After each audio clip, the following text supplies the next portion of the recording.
What is up, everybody? Welcome to another episode of the Fire Sports Takes Podcast, Sports Investing 101 for Divisional weekend. Wildcard weekend was a hit. It was a hit under one condition. If you took the Derrick Henry laddered rushing yards like I told you. If you didn't, you would have broke even 8-8. That's on the Spotify version where I included college football. If you went just NFL, if you didn't take the Derrick Henry version, you might have been red. But if you listened to the Spotify version, you took the Derrick Henry rushing yard total and the ladder, like I told you to, that's 5 straight.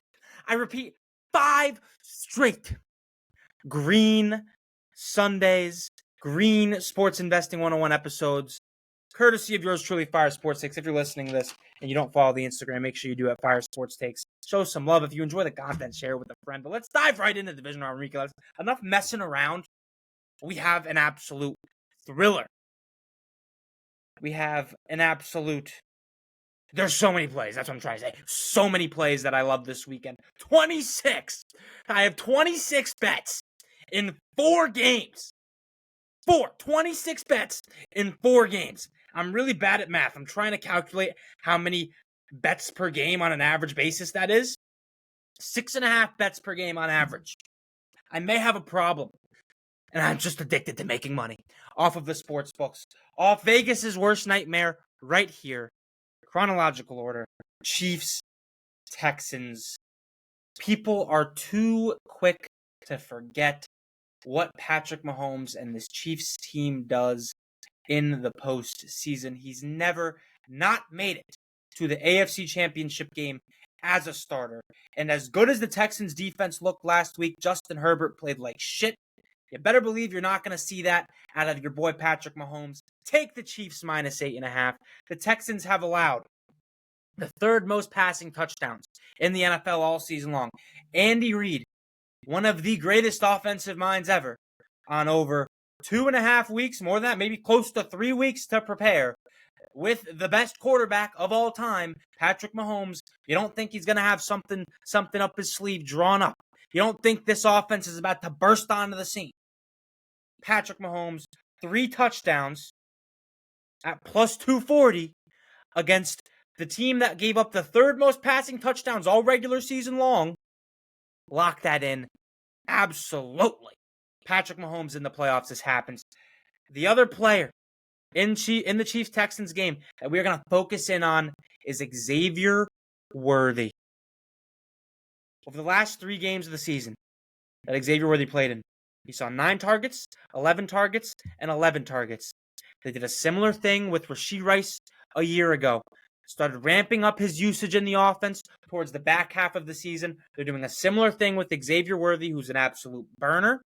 Expect him to get in the end zone at least once. I love the value with it at plus 205. And expect Xavier Worthy to get 4.5 rushing yards. You heard that right. Rushing yards. He's averaging about 1.5 carries a game. 1 jet sweep for 5 yards. And you're cashing your Xavier Worthy rushing yards ticket. I love that play all day long. If they're going to give a jet sweep, it's not going to be DeAndre Hopkins. It's probably not going to be to Travis Kelce. Maybe Hollywood Brown could get one. I love Xavier Worthy. He's had games he's getting a carry a game all season long on average. One of them to get 5 yards. I love it. He might even get 2. Xavier Worthy over 4.5 rushing yards. I don't want to flirt with the receiving yards in this game. One, because the Texans secondary, although they give up a lot of passing touchdowns, has been playing better and better as the season has gone on. And the Chiefs wide receiving core is too unpredictable. But I will tell you this. Andy Reid's going to get Xavier Worthy his touches. So 4.5 rushing yards for Xavier Worthy. Patrick Mahomes, 3+ touchdowns. And Hollywood Brown. Marquise Hollywood Brown for the Kansas City Chiefs. Longest reception, over 17.5 receiving yards. Andy Reid, with more than 2 weeks to prepare, gets this absolute speedster on the outside. Back from injury. Full go. You don't think he's getting over 17.5 receiving yards? You don't think they're going to drop at least one big play to Hollywood Brown? You don't think Mahomes is going to take one shot down the field to Marquise Brown? They didn't bring him over in free agency for nothing, even though he got hurt. Hollywood Brown, longest reception, over 17.5 yards. And now, It's a lot of Chiefs bets, right? A lot of Chiefs overs. Got to balance it out a little bit with a Texans under. Chiefs Texans. Joe Mixon. Bear with me 1 second, actually. 1 second. Because the Chiefs have a very good run defense. I'm not sure where it ranks. Okay, the Chiefs have the 8th best run defense in the NFL. They're allowing the 8th least amount of yards against the run in the NFL. And they average the 5th least amount of yards per carry in the NFL in a game where I think they're going to be blowing out the Texans all game long. Let me start from the top, okay? Chiefs, Texans, Joe Mixon, under 57.5 rushing yards for a multitude of reasons. Reason number 1, game script. Patrick Mahomes in the playoffs never not made it out of the divisional round to the AFC Championship game. They're going to be winning for a majority of this game. The Texans are going to have to get away from the running game. It's going to be a lot of pass attempts for C.J. Stroud. They're not going to be able to lean on that run game and Joe Mixon as much as they did, especially in the second half last week against the Chargers. On top of that, the Chiefs averaged the 5th least amount of yards per carry in the regular season in the NFL, and they've allowed the 8th least amount of rushing yards all season in the NFL as well. So they have a good run defense, and game script is going to indicate that Mixon's not going to get a lot of volume, a lot of run in this game. Joe Mixon under 57.5 rushing yards, and then like I said earlier, Chiefs minus 8.5. Run through Chiefs Texans really quick. These are the plays. 8.5 minus 8.5 the Chiefs. Joe Mixon under 57.5 rushing yards. Xavier Worthy touchdown at plus 205. Xavier Worthy 4.5 rushing yards. Patrick Mahomes 3 passing touchdowns. Hollywood Brown longest reception 17.5 yards. That's 6 plays for Chiefs Texans. Moving on to the nightcap Saturday. Commanders Lions, and I have a very specific take on this game. It's very, very specific. If this game is a one-possession game in the fourth quarter, and the Commanders have the ball, the Washington Commanders will win this game. No rookie has thrown more fourth quarter touchdowns in their career than Jaden Daniels. I do not see a world where the Lions win this game and the Commanders cover the spread. This game's going to go one of 2 ways. The Commanders blow them out. The Lions blow them out. Absolute rout, absolute dominance on both ends all game long, and I foresee that happening. There's just one factor in this game. The Commanders have the best quarterback remaining on that side of the bracket in Jaden Daniels. And you're going to give the best quarterback in the NFC remaining out of the final 4 teams plus 8.5. You're going to give him plus 360 on the money line, worth a tiny sprinkle. So, this is what we're doing. Lions first half spread. Lions full game spread at minus 8.5. Lions alternate total minus 13.5. Lions alternate total minus 16.5.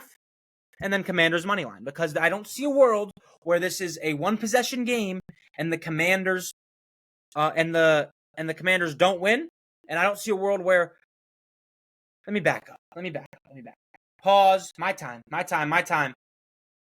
I don't see a world where the Lions win this game without covering the spread. Because if it is a one-possession game in the fourth quarter, the best quarterback in the NFC in the clutch this season, Jaden Daniels, is going to make a play if the Commanders have the ball and it's a one-possession game in the fourth quarter. So that's why, although you might be definitely throwing the unit down the toilet if you're taking the Commanders' money line. No. That's not how I see it. I think I'm going to put enough money on the Commanders' money line where that the Lions don't cover the spread or the 2 alternate spreads. The Commanders are going to win the game, and that'll cover the 3-unit play that I put on those other 3 plays. Are you following? I hope you're following. It's complicated. Trust the system. Just blind faith. Have some faith here. I know what I'm doing. Lions minus 8.5. Lions minus 13.5 at plus 140. Lions minus 16.5 at plus 207. Commanders money line. Also, Terry McLaurin touchdown, Jaden Daniels' favorite red zone target. He just finds the end zone every week now, especially when Jaden Daniel needs it most. That's where he's going. Terry McLaurin will find the end zone. I love that guy. There was an edit I saw on TikTok of the Migos song, 17, 5, same color t-shirt. And then it was, Jaden is number 5. Terry McLaurin, 17. It was the coolest edit I've ever seen. For that reason, we're taking Terry McLaurin touchdown. 17. But anyway. Yeah, that's it. So that's it. Lions minus 8.5. Lions first half. I don't even know what it is. I forgot to look it up. I don't care. Hammer it. Lions minus 13.5 at plus 140. Lions plus 207 to cover 16.5. Terry McLaurin touchdown. Commanders money line. Those are the plays for Commanders. Lions, Rams, Eagles. Rams plus 3.5 in the first half. The Eagles are one of the slowest starting teams in the NFL all season long. I don't think they've scored a touchdown on their opening drive this season. I think maybe once they've scored a touchdown on their opening drive, but don't quote me on that. But they've started off incredibly slow. And last week, if you remember, against the Vikings, Matthew Stafford came out ripping it. 8 for 8 to start, absolutely dicing up one of the better defenses in the NFL. I expect that to continue. I think the Rams are going to come out hot. I think the Eagles are going to come out a little sluggish because they've shown a tendency to do that at times this season. So give me Rams plus 3.5 first half, also 3.5 is the best spread you could possibly take if you're taking an underdog. Worst spread to take if you're taking a favorite, but 3.5 is a phenomenal spread to take if you're going to bet on an underdog. A.J. Brown touchdown. Only got involved in the offense. Barely got involved in the offense last week. Only, I think he had one catch for 10 yards. You saw whoever's the author of that book he was reading has to be ecstatic because their Amazon sales went up through the roof. AJ's finding his inner peace. He's going to get in the end zone because Jalen Hurts is going to throw at least 2 passing touchdowns in this game at plus 125 because the Rams are tied for the 5th most passing touchdowns allowed this season. A.J. Brown's going to get in the end zone. Jalen Hurts is going to throw for 2 touchdowns. The Eagles are going to cover 6, but they're not going to cover the first half spread at plus 3.5. I think the Eagles match up very, very well with this Rams defense, whose strength is that pass rush, that defensive line, those young guns up there with Jared Verse, Byron Young, and company. They get after guys. They sack Sam. Ask Sam Darnold about that Rams defensive line. The Eagles have the second best offensive line in the NFL. I don't see them getting any pressure on Jalen Hurts. And the weakness of this Rams secondary is in the back end. And, Devonta Smith, A.J. Brown, those guys are a handful. An absolute handful. Jalen Hurts, finally not concussed now, I hope. He missed A.J. Brown on that 3rd and 1 big tush push. Jalen Hurts has been shaky with his accuracy at times. He's still a great quarterback. He's still a good quarterback against a Rams pass defense or secondary that it doesn't have the guys to keep up with Smitty, Goddard, A.J. Brown, Saquon even, and company. The only concern is that Saquon did gash the Rams last time, but I think they figured that out a little bit. I don't think Saquon's going to have nearly the day he did the first time they played, which I think they were 200 or something crazy. The bottom line is the Rams have allowed the 5th most passing touchdowns in the NFL this season. I think the Eagles' offensive line will neutralize the Rams' defensive line, which has been getting after guys, especially down the stretch this season. I think Jalen Hurts will throw for 2 passing touchdowns. One of them will be to A.J. Brown. Those are the plays for Rams, Eagles. Rams plus 3.5. A.J. Brown touchdown. Puka touchdown. Eagles minus 6. Rams plus 3.5 is in the first half because the Eagles have been starting sluggish all season long. So I guess with that logic, add Rams halftime, Eagles full-time. No, don't add that. Don't add that. I think the Eagles can be up a field goal going into half, so don't add Rams halftime, Eagles full-time. Those are the plays. Hurts 2 touchdowns passing. Eagles minus 6. Puka touchdown. A.J. Brown touchdown. Rams plus 3.5 first half. Puka touchdown also, plus 150. Stafford's not going to go down without a fight, and I've been sniping the touchdown scores. Plus 150. Anytime touchdowns, side note, before we get into the best game ever, right? Ravens-Bills. Touchdown scorers are one of the most underutilized straight bets on any sports book ever. Anytime you talk to somebody about an anytime touchdown score, they have it in a parlay. How many anytime touchdown score parlays have you done that have lost by 1 or 2 legs? And it's like an 8-legger. Imagine you took every single one of those straight and you go, in this 8-legger hypothetical scenario, you're 6-2. Maybe you wouldn't have taken 1 or 2 of them because they were minus 160, 170. You're still 5-2, 4-2 on plus money bets. Because most of the time, the wide receiver 1 on any given team to score a touchdown is plus money. There's a lot of value in anytime touchdown scores if you don't put them in parlays and you take them all straight. That's where I've been feasting these playoffs in the wild card round. It kept me afloat. At the end of the regular season, anytime touchdown scores kept me afloat. That's where you have to play, and that's where the average gambler isn't looking in terms of straight plays, because you can get so much value for an anytime touchdown score, especially in a game where you think there's going to be a lot of points. The odds are the best receiver is going to find the end zone. It's just something to keep in mind. A lot of people throw those touchdown scores into parlays, and they'll go like 8-1, but they lost because it's in a parlay. Think about how profitable you would be if you didn't do it in a parlay, you took them all straight. So, side note on the anytime touchdown scores: Ravens, Bills. So many plays in this game. This is a game where if you don't bet the over and you don't have a million bets riding on it, and then it turns out to be an all-time classic and you didn't have a bunch of bets and a bunch of overs placed on it, you're not going to be too happy with yourself. So you need to take advantage. I'm perfectly okay with losing every single bet because I know that in my heart, I did whatever I could to make sure that if this game is an all-time thriller, which it very much could be, I put it all on the line to make the best possible viewing experience of my life. With that being said, Ravens money line -118. They're the better team. I think Lamar Jackson's playoff woes are behind him. I really do. He's playing at an elite level. And so is Josh Allen. Don't get me wrong. And it is really close. Like, you're pulling hairs here. The Ravens have something that the Bills do not. And his name's Derrick Henry. That guy's a fucking problem. The Ravens beat him by like 20. I think it was like 30-10 something. They blew him out the first time they played. I don't think it'll be that much of a disparity. But the Ravens are better at virtually every single position. Maybe the pass rush isn't as strong. I think the offensive lines are similar. They've got better weapons on the outside. They've got a better running game. They've got a better secondary. I just think it's all Ravens. The only part where I'm a little nervous is because Josh Allen has played his best football in the playoffs against the best competition. We haven't seen that yet with Lamar Jackson, but if you've been watching that motherfucker play all season long, you're going to understand that, okay, it's coming because that guy's a fucking beast. So give me the Ravens money line. Give me the over 51.5. And like I mentioned, I have a lot of touchdown scores in this game. Give me James Cook, guy that scored like 18 touchdowns in the regular season, plus money to get in. James Cook, plus 110 anytime touchdown score. Lock that in. Josh Allen, plus 110 anytime touchdown score.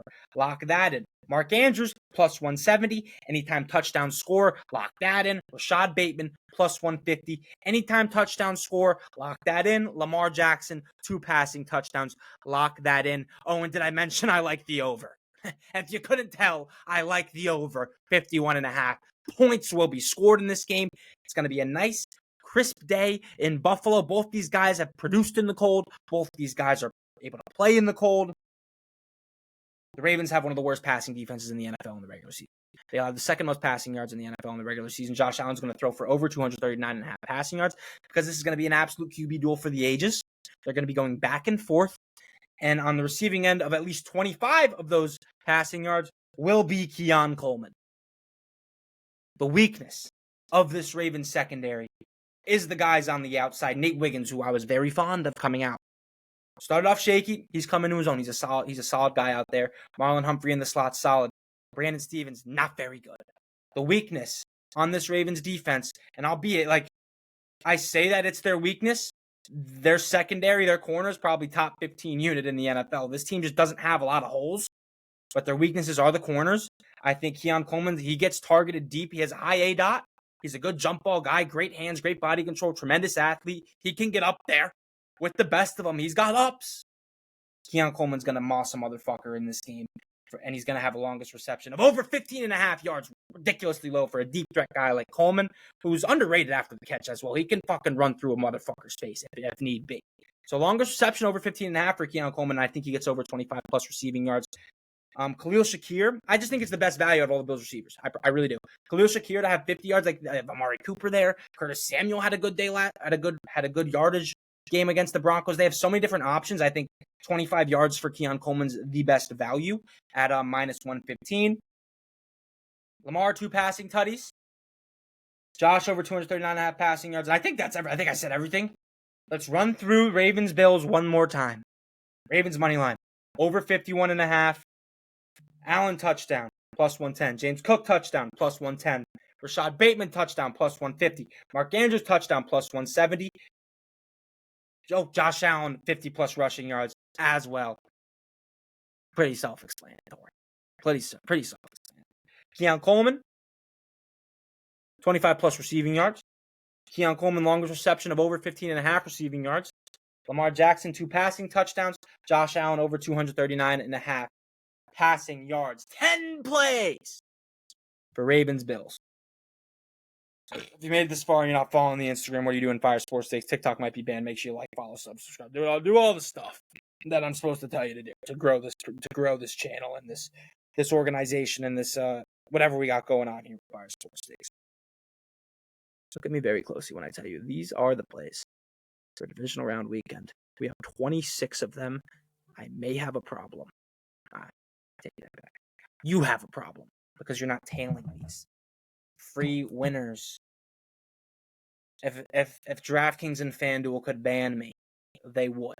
They probably will after these plays. I should be charging you for them.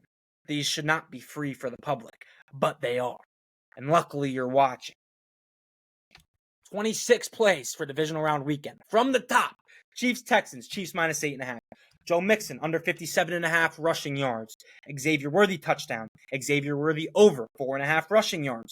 Patrick Mahomes, 3 passing touchdowns. Hollywood Brown, longest reception, over 17.5 yards. Commanders, Lions. Lions minus 8.5. Lions minus 13.5. Lions minus 16.5. Terry McLaurin, touchdown. Commanders, money line. Rams, Eagles. Rams plus 3.5 in the first half. A.J. Brown, touchdown. Puka Nacua, touchdown. Eagles minus 6. Hurts, 2 passing touchdowns. Ravens, Bills. Best game of the year so far. Ravens, money line. Over 51.5. Josh Allen, touchdown.